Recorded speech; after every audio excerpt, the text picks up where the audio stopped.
Hello, everyone. My name is Heather Johnson. I am a librarian with Library 21C of the Pikes Peak Library District. Thank you for joining me. Today, we will be making easy, no-bake chocolates for spring. This is part of our virtual adult library programs. This program is part of our Take and Make series. So if you are joining us today, you should have a Take and Make kit that you picked up at one of our library locations.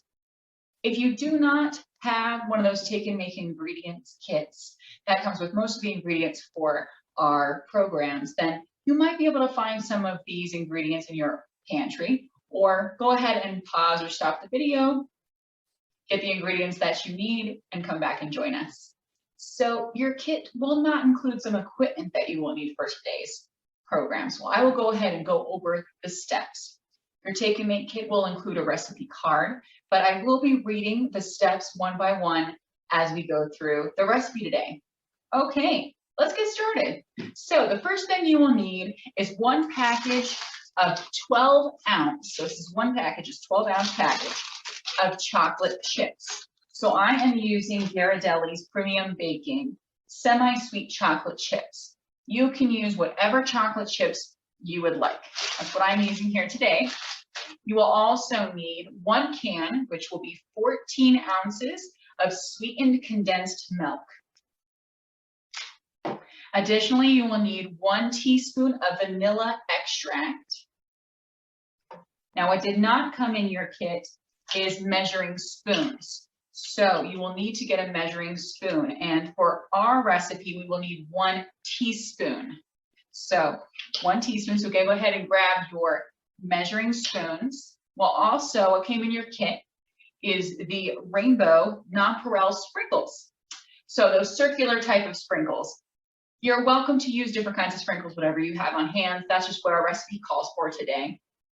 And then lastly, in order to set the chocolate, we are going to need a silicone pan of some kind. Now, the recipe from Cultivated Nest to embrace that spring theme is to use bunny silicone pans. Now, today what I'm going to be using is a ice cube tray, silicone ice cube tray, as well as some fun shapes to embrace our spring theme. So I've got some circular silicone molds, some rectangular molds, and then some heart-shaped molds in some pastel bright colors. Additionally, some things you will need in order to complete our recipe is you're going to need a saucepan. I have a medium saucepan here. Now you can choose to melt the chocolate directly over a direct flame if you would like, using the pan. But today what I'm going to do is I'm going to create a double boiler. So if you have a stainless steel pot that can go on top of your pan with boiling water, that's how I'm going to melt the chocolate today, using a silicone spatula to mix it. This just gently melts the chocolate. So just to make sure the chocolate doesn't burn in the pan. Other things you will need is I've got some scissors to open up my bag of chocolates, some parchment paper, and I've got a spoon to help divide the chocolate into the tray and to the molds. And then I'm going to make sure I have a pan with the parchment paper, and the silicone molds will rest on here just to create no spills when we transfer this to the refrigerator for one of the steps. Now, chocolate does get a little messy, so I've also got a towel here. And then one of the steps is optional, is you could use a shallow pan. So I'm gonna take off the lid here. I do not need the lid. A shallow pan that has some depth here that you can put hot water in and put your molds after they're done refrigerated. We'll get into that step, and I'll point out when this could be an optional equipment. All right, that is everything that you will need. So let's go ahead and jump into the recipe. All right, so first step is we are going to prepare our work. So instructions 1 say we're going to place our silicone pan on the baking sheet. This is just to make sure we have enough room, because this recipe is going to make approximately 24 medium-sized chocolates. So what we're going to do is make sure we are going to have a clean surface to work with. I'm going to put the parchment paper on top of my pan. Now, I like to cut this with scissors, so I'm going to use my kitchen scissors to cut the parchment paper. This is optional for you if you find that you are not a messy cook or baker. Don't worry about it. I, however, tend to be pretty messy in the kitchen, so I want to make sure that the chocolate's not going to get all over the refrigerator or should have any messes. So there we go. I've sized this out to the pan, and I'm going to place my silicone molds onto the surface area that I'm working with. So I'm just going to grab a couple shapes here, different colors, some of these hearts. There we go. And just to take up all of the space that I have on the pan, this gives me an overview of prepping the station. So mise en place, everything in its place. What we're going to do is we're going to clear a spot in your refrigerator, and that's going to be for our baking sheet. And we're going to place it there to know that it's going to be nice and level. We want some flat chocolates because we want to be able to put sprinkles on top later. And then so this, we just want to clear our space, make sure we have enough room for this. Okay, so once you've already done that, I've already cleared the space in my refrigerator. We are going to fill each of these molds with colorful sprinkles. So I'm going to do that now. Let's take the sprinkles and we are going to fill up our molds. Now I'm going to take off this stopper here that helps to divide it out because it's a little slow. There we go. We are going to fill that up just so it creates a layer at the bottom to create a base for our chocolates. So this is actually going to be the top of our chocolates, what's facing down. So that's what we're creating right now. You're going to make a complete layer. So the whole bottom of the mold should be covered. Now, there's my molds. They are completely covered inside the tray. So now in the tray, I'm making sure that each of these pockets in the trays has a thin layer of the sprinkles. There we go. And you just keep going until either you run out of sprinkles or you have filled up all of your molds.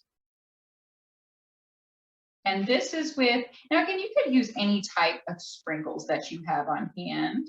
So if you are more those long sprinkles that you could use instead of these non-Perel sprinkles that have that circular shape. Some of the Perels come in different colors. We've got the rainbow ones here.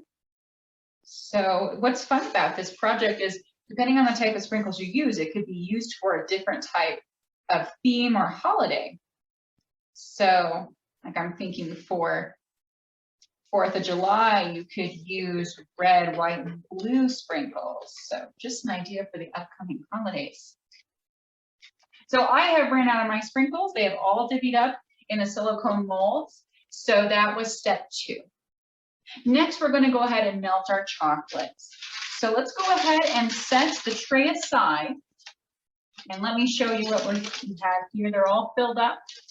We're going to set this tray to the side. We're going to move over to the stove where we can create the double boiler. So I will meet you over there. Right now, I have the medium saucepan filled with just a couple inches of water. And we're going to turn up the heat onto the burner, and we're going to bring this to a boil. Once this is brought up to a boil, I will go ahead and put the bowl on top, that stainless steel bowl, and we'll be able to mix our chocolate. So that is going to be our next step. Okay, so I have a gentle boil happening in our medium saucepan. Now this is where you could melt the chocolate directly in the pan, but I'm going to do a gentle melting of the chocolate. So what I'm going to do is I am going to get the 12 ounces of chocolate chips and dump that into our double boiler. The top piece of it, it's not going into the water. I'm gonna set that to the side. And next you will need to melt together with the chocolate the 14-ounce can of sweetened condensed milk. So I'll pour that in now. And I've got my spatula here, the silicone spatula, and I am making sure we get all of that wonderful sweetened condensed milk into the pot here with the chocolate. And we'll set that over to the side. Now, this is very important when we're melting the chocolate. You want to constantly be stirring the chocolate to make sure it's not burning, which is why I'm using a nice, gentle, slow melting heat. Does that make sense? So I'm not going directly into the pan, which you can absolutely do if you are at a medium heat. But because I have the foil here, it's going to constantly create heat for the stainless bowl. And we want to keep that at about a medium heat. Adjust it as you see fit. If you find that when you're scraping the bottom of the bowl that you're seeing some burning, do turn down that heat because that's a little too much. And we are going to do this until it is completely melted down, that chocolate with the condensed milk. So once you have melted down your chocolate, mine still has a little bit of time to go. I will meet you back over with the other ingredients and we'll go over the next steps. Okay. Now we should have our delicious melted chocolate.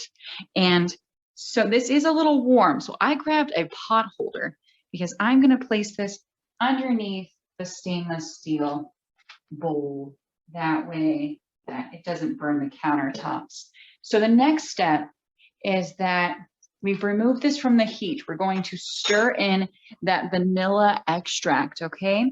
So let's go ahead. We're just going to need that 1 teaspoon. And this is really up to your flavor profile that you're trying to build. If you want to throw in a little more, a little less, that is up to you. This is actually where you could even customize the recipe if you'd like. So there's our spoon. Let's mix that together. Incorporate that vanilla into that chocolate, melted chocolate with that sweetened condensed milk. This smells so heavenly. I hope your kitchen smells just as delicious as mine does. So we've stirred in that vanilla and look at that beautiful color there. Very shiny and smooth, making sure we don't have any lumps, no remaining bits of chocolate chip, just luscious chocolate. All right, next what you're going to do is you're going to take your spoon and we are going to fill up each of these sprinkled silicone molds using the tip of the spoon to make sure that we get all the corners of this area, and we're going to repeat that until it is all filled up. So let's do that now. Now this might be a little warm, so just be careful because we did just remove this from the heat. So I'm going to use my finger, but do be careful.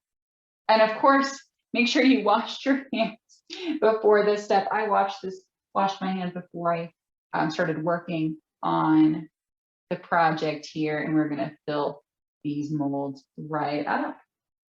So keep going, filling until you have completely filled up all of your molds for this project. So I filled up all of the cavities, the silicone molds, and I will say the tray was much easier to fill than it was to use the individual molds. So this way you honestly could just dump the chocolate right on top and just spread it. So go ahead and make sure we kind of cleaned up a little bit. I went to wash my hands. I had chocolate all over. Your parchment paper might have a little bit of drippage. That is okay. So now what you're going to do is we're going to take the tray and we're going to place it in the refrigerator. I will go ahead and put this into the refrigerator now. Okay, so while the chocolates were in the refrigerator, chilling for about 30 minutes, I went ahead and cleaned up the workspace and the chocolate bowl because the chocolate, once that starts to cool down, it will harden and adhere very well to that bowl. So I wanted to make sure I got that clean as soon as possible to clean up the work area. So let's see how our chocolates turned out. I am grabbing the molds from the refrigerator and they definitely have hardened. Now I've washed my hands again and I'm going to take a feel. Oh yes, they feel a lot, very firm, like fudge. And so we can see here they've definitely have a more together consistency. So let's see what happened. Moment of truth. So I'm going to peel. Now I found that these individual ones, they look interesting, but it seems like they're the easiest to peel off. And there goes some extra sprinkles. There we go. There's a thicker layer than I thought. So there we are. We have a piece of chocolate there with the silicone molds. Now I'm going to go ahead and take these all out of the molds here. Now, just to demonstrate is that if you are having some trouble removing the chocolate from the tray, see, you can kind of pull apart that silicone, but when it starts to get to more of these inner pieces, it might be difficult. So what you can do is you're going to take some hot water in a shallow bowl with a little bit of depth. And what you can do is you can place the silicone tray into it. So it just reaches a little bit of heat, not enough to melt the chocolate, but just enough to loosen it from the tray. We have the final result. Here are these square chocolates that we used inside the ice cube tray. And here are those silicone shapes. So here we go, some of those heart shapes that came out really well with the sprinkles on top, some circular shapes, really bright and colorful. And then we have one of these rectangular shapes. Now, they're not the prettiest, but I bet you they sure taste delicious. Thank you so much for joining me today